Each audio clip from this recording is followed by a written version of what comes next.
온전한 복음에는 반드시 고난과 영광이 공존합니다. 십자가의 고난 없이 어찌 부활의 영광에 이를 수 있겠습니까? 오늘날 저와 여러분, 우리 성도들의 고민과 교회의 위기는 십자가를 통과하지 않은 채로 부활의 영광만을 누리려고 하는 데 있겠습니다. 사람들은 신속하게 세속화에 대해서 무함의 문을 열고 교회가 타락해 가는 것에 대해서 아무런 갈등 없이 합류할 때가 많이 있죠. 오늘 우리는 말씀을 통해서 자신의 삶을 들여 십자가의 길을 걸어갔던 위대한 하나님의 사람들의 여정의 이야기를 듣습니다. 그들의 고난의 길을 보면 우리의 삶을 다시 돌아보고 수경케 하고 경건과 우리에게 주어진 이 값없는 은혜의 아름다운 가치들을 다시 한번 묵상하게 합니다. 이 시간에 말씀의 숲으로, 은혜의 숲으로 여러분을 초대합니다.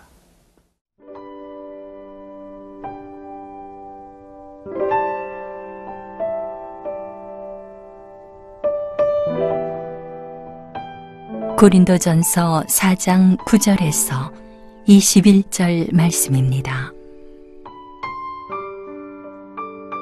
내가 생각하건대 하나님이 사도인 우리를 죽이기로 작정된 자같이 끄트머리에 두셨음에 우리는 세계 곧 천사와 사람에게 구경거리가 되었노라.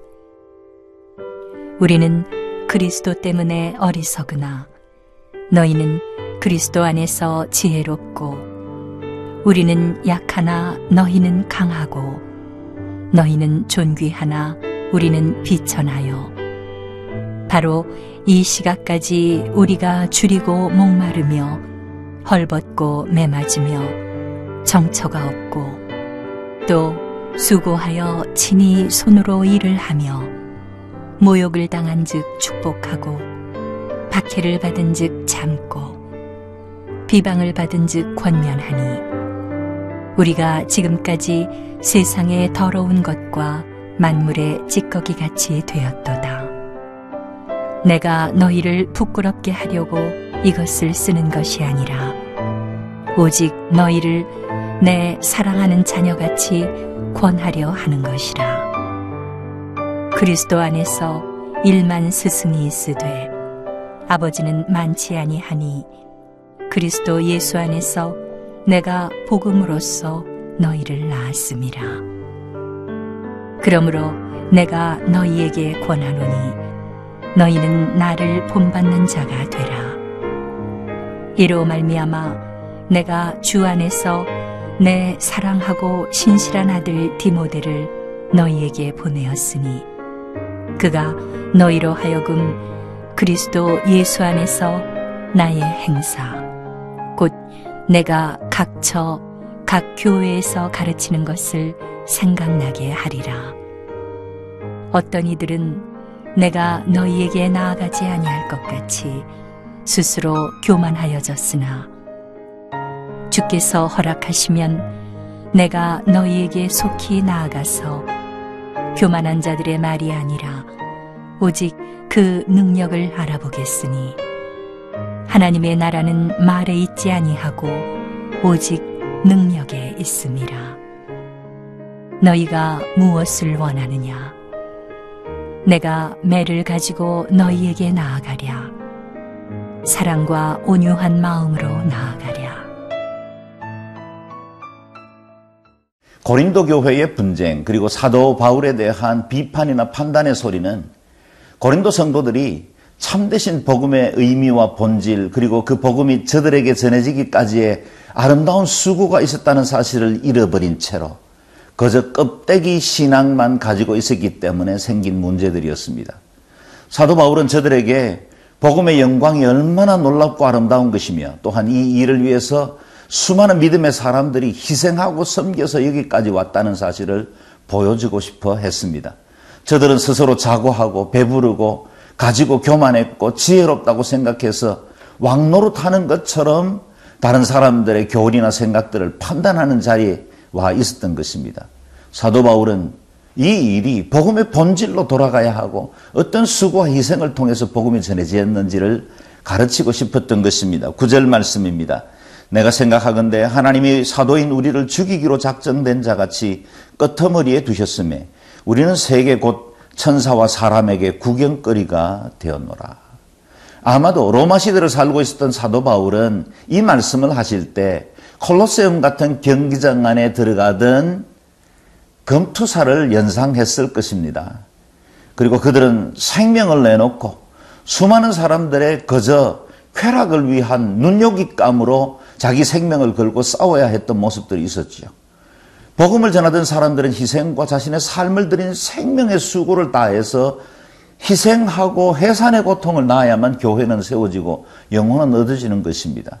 그런데 그 복음의 여정과 수고를 잊어버린 채로 복음 끝에 주어지는 영광, 마지막 혜택을 받은 사람들이 누리는 이들은 그 이전의 모든 수고들을 잊어버리기가 쉽죠. 그래서 사도 바울은 세상 앞에 어쩌면 산 위의 동네처럼 판단당하기도 하고 조롱거리가 되기도 하고 어려움을 겪었던 사도의 그 여러 가지 어렵고 힘든 삶을 나누고 있습니다. 그렇게 해서 전파된 복음이었습니다. 그런 희생이 있었기 때문에 고린도 교회가 세워질 수 있었습니다. 그런데 그 교회, 피로 값주고 사신 그 아름답고 신령한 교회에서 높아지려 하고 파당을 짓고 자신의 의견이 받아들여지지 않는다고 해서 다른 사람들과 분쟁을 하려고 하는 것은 합당치 않다는 것입니다. 하나님의 교회의 본질을 너무 몰랐다는 것입니다. 10절에서 13절 말씀 어떤 수고들이 있었는지 천천히 읽어보면 좋겠습니다. 우리는 그리스도 때문에 어리석으나 너희는 그리스도 안에서 지혜롭고 우리는 약하나 너희는 강하고 너희는 존귀하나 우리는 비천하여 바로 이 시각까지 우리가 줄이고 목마르며 헐벗고 매맞으며 정처가 없고 또 수고하여 친히 손으로 일을 하며 모욕을 당한 적 축복하고 박해를 받은 적 참고 비방을 받은 적 권면하니 우리가 지금까지 세상의 더러운 것과 만물의 찌꺼기 같이 되었도다. 복음을 위해서 저들이 수고한 것을 보십시오. 수없이 매맞고 헐벗고 위협을 당하고 돌에 맞아 그만 죽게 되고 또 그 모든 수고에 대해서 오히려 믿음의 사람들에게도 때로 판단받고 비난받는 경우들이 있어 왔다는 것입니다. 사도 바울은 이와 같은 희생, 이런 고난을 통해서 전해진 복음을 그들에게 알려주고 싶었습니다. 그리고 복음은 그런 희생을 치러도 좋을 만한 가치를 가진 것이요, 유일한 것이요, 다른 것으로 대치될 수 없는 완전한 생명의 복음이라는 사실을 말해주고 싶었다는 것입니다. 그런데 고린도 교회 일부 성도들은 아볼로의 교육을 받아서 지혜와 지식이 강조되고 또 성경에 관한 여러 가지 것들을 통달하면서 그것이 오히려 자고하게 되고 사람들 앞에 자신을 높이는 도구가 되게 되었다는 것입니다. 그래서 나는 아볼로파요, 나는 바울파요, 나는 게바파요, 서로 각각의 파당을 주장하고 자신의 높아진 것, 이성을 높이고 있었다는 것입니다. 복음을 받기는 받았는데 복음의 본질, 복음의 그 깊은 은혜의 세계를 알지 못한 채로 껍데기와 가까이 하는 신앙.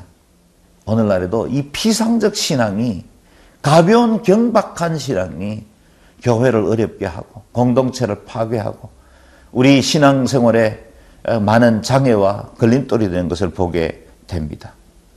십자가와 멀어져 있다면 그것은 참된 복음이 아닙니다. 십자가 빠진 채로 부활의 영광만 누리는 것은 참된 신앙일 수 없다는 것입니다. 오늘 말씀을 읽으면서 곧 오늘의 한국교회의 모습, 자화상을 보는 것 같아서 마음이 무겁고 아픕니다. 초기 복음을 받을 때 한국교회도 순전한 마음으로 복음을 받았죠. 그리고 많은 사람들이 여러 가지 위협과 어려움, 순교를 당하면서까지 이 복음을 이 조선 땅에 그리고 대한민국에 아름답게 꽃피우게 만들었습니다. 순교의 피가 없었지 하나님의 교회가 견고히 설 수 있었겠습니까? 그런데 지금 오늘날 우리의 교회들은 너무 많은 것들을 가진 건 아닌가 생각해 봅니다. 부유한 자도 있고 정치적으로 높은 자도 있고 지식적으로 뛰어난 월등한 사람들도 있습니다. 그러다 보니 교회는 세상 앞에 두려울 것도 없고 세상 앞에서 너무 많은 것들을 가졌기 때문에 겸비하게 섬기고 세상 앞에 십자가의 은혜를 드러내야 하는 것에 점점점 인색해 가는 건 아닌가 하는 것입니다.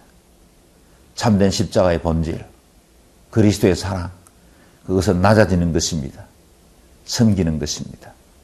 다른 사람들을 높이고 귀히 여길 때 하나님의 복음은 온전해질 수 있습니다.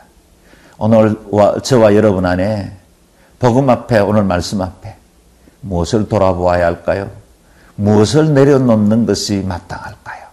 하나님 앞에 묵상함으로 우리 삶을 점검하고 제자된 자의 길을 다시 한번 걷기로 결단하는 시간들이 되었으면 좋겠습니다.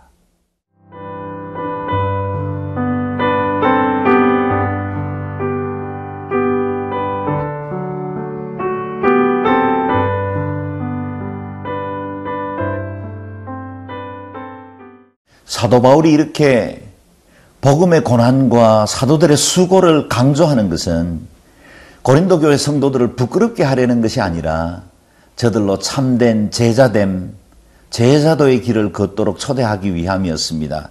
14절 15절입니다. 내가 너희를 부끄럽게 하려고 이것을 쓰는 것이 아니라 오직 너희를 내 사랑하는 자녀같이 구원하려 하는 것이라. 그리스도 안에서 일만 서성이 있으되 아버지는 많지 아니하나니 그리스도 예수 안에서 내가 복음으로써 너희를 낳았음이라. 지식만 가르치는 서성은 당시에도 소피스트들, 궤변론자들이 얼마든지 있었습니다. 그러나 저들 믿음이 온전하여지고 하나님의 참된 자녀로 살도록 돕는 영적 아버지는 많지 않았다는 것입니다. 사도 바울은 고린도 교회를 해산의 수고를 통해서 낳았던 영적 아비요 어미였습니다. 그래서 그는 저들을 진심으로 하나님의 말씀으로 하나님의 사람으로 돌아오게 하기 위해서 아비의 마음을 가지고 책망하는 것입니다. 아버지의 무한 책임을 가지고 저들을 대하는 것입니다. 16절에서 17절 말씀입니다. 그러므로 내가 너희에게 권하노니 너희는 나를 본받는 자가 되라. 이로 말미암아 내가 주 안에서 내 사랑하고 신실한 아들 디모데를 너희에게 보내었노니 그가 너희로 하여금 그리스도 예수 안에서 나의 행사 곧 내가 각 교회에서 가르치는 것을 생각나게 하리라. 바울이 자신 있게 너희는 나를 본받는 자가 되라 라고 말씀하신 것은 얼마나 부러운 말씀인지요. 그가 이렇게 담대하게 말할 수 있었던 것은 그는 그 교회에 대해서 기꺼이 희생한 사람이었기 때문입니다. 수고한 사람, 그리고 자신의 삶을 통해서 그리스도의 형상과 말씀의 뜻을 드러낼 수 있었던 사람이었기 때문에 그는 너희는 나를 본받으라 라고 말할 수 있었다는 것입니다. 그리고 부모의 마음으로 애프터 서비스, 마치 교회를 개척하고 내팽개친 게 아니라 개척한 교회를 끝까지 돌보는 마음으로 그는 디모데를 파송합니다. 고린도 전후서도 또 이전에 보냈던 또 다른 서신들도 다 고린도 교회를 끝까지 책임지는 무한 책임의 아비의 마음으로부터 비롯된 것입니다. 교회를 바로 세우고 싶었습니다. 사도 바울의 개인의 영예나 교회에서 존중받아야 하기 때문이 아니라 교회가 하나님의 말씀대로 견고히 서야 했기 때문에 사도 바울은 개척했던 그 교회를 또 돌아보고 또 돌아보며 돌보아 주었던 것입니다. 18절에서 20절 말씀입니다. 어떤 이들은 내가 너희에게 나아가지 아니할 것 같이 스스로 교만하여졌으나 주께서 허락하시면 내가 너희에게 속히 나아가서 교만한 자들의 말이 아니라 오직 그의 능력을 알아보겠으니 하나님의 나라는 말에 있지 아니하고 오직 능력에 있음이라. 고린도 교회는 처음 마음과 처음 헌신들을 잃어버린 채로 교만한 말과 방자한 생각으로 사도 바울을 판단하고 분열을 일삼는 사람들이 있었습니다. 사실 오늘날도 이 일은 다르지 않을 겁니다. 하나님의 교회 소중한 것을 몰라서가 아니라 자기의 생각과 감정이 중요하기 때문에 교회에서 끊임없이 자기가 주인 되려 하고 중요한 자리에 앉고 싶고 사람들 앞에 자기가 드러나야 하고, 그래서 교회는 섬기지만 그 사이에 언제나 자기가 드러나는 그런 사람들도 있죠. 그런데 오늘 20절 말씀 우리에게 권면합니다. 하나님의 나라는 말에 있지 않다. 오직 능력에 있다. 많은 말들로 화려한 언어 궤변으로 말하는 게 아니라 참으로 삶으로 보여다. 교회를 사랑하고 그리스도를 위해서 희생하는 너의 삶으로 증거하라고 말씀하십니다. 21절 말씀입니다. 너희가 무엇을 원하느냐? 내가 매를 가지고 너희에게 나아가랴. 사랑과 온유한 마음으로 나아가랴. 사실 우리에게 매도 필요하고 사랑과 온유도 필요합니다. 오늘 한국교회에도 우리 자신에게도 매가 필요합니다. 돌아보아야 합니다. 동시에 사랑과 온유도 필요합니다. 오늘도 하나님의 말씀으로 우리 자신을 쳐서 복종시키십시다. 그 매로 우리 자신의 모든 나태와 게으름, 그릇된 교만들을 꺾으십시다. 동시에 사랑과 온유로 다른 사람들을 격려하고 세워주고 함께 의를 이루고 주의 교회를 아름답게 세워나가는 일에 쓰임받는 저와 여러분 되시기를 주의 이름으로 축원합니다. 기도하겠습니다. 존귀하신 하나님, 저희에게 이같이 영광스러운 교회를 허락하시고 그 교회의 일원이 되어 함께 주를 섬길 수 있는 특권을 허락하신 것을 감사합니다.